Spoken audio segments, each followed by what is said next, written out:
Assalamualaikum teman-teman, kali ini saya akan mencoba mendemokan bagaimana rasanya menggunakan efek dari soundcard ini dari tipe V8.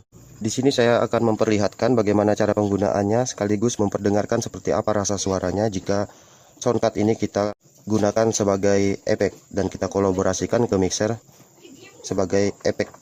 Jadi bagi teman-teman yang belum bisa beli efek yang sungguhan, kita bisa alternatif ini karena harganya cenderung lebih murah.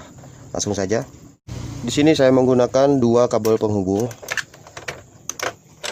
Yang satunya seperti ini dan satunya seperti ini. Pertama ini kita masukkan ke bagian mic dinamik. Kemudian ujungnya kita masukkan ke sen. Kemudian yang ini kita masukkan ke lubang earphone atau speaker. Dan ujungnya kita masukkan ke retune.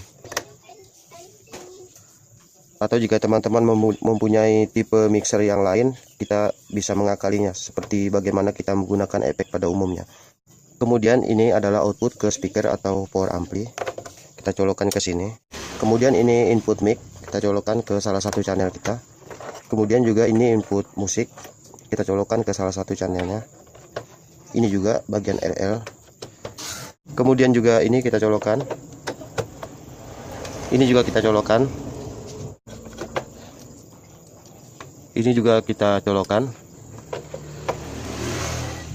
Ini juga kita colokkan. Dan ini juga kita colokkan. Cuma bercanda teman-teman, ini tidak terpakai. Biar kelihatan rame kita colok aja kayak gini.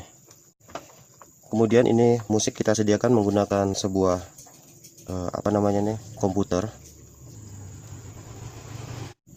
Saya akan perdengarkan suaranya pada saat efek ini saya tidak fungsikan atau saya matikan.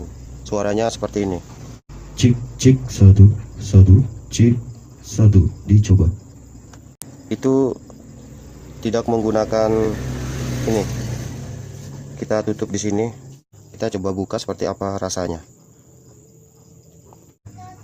Cik cik satu cik. Ya seperti itu teman-teman.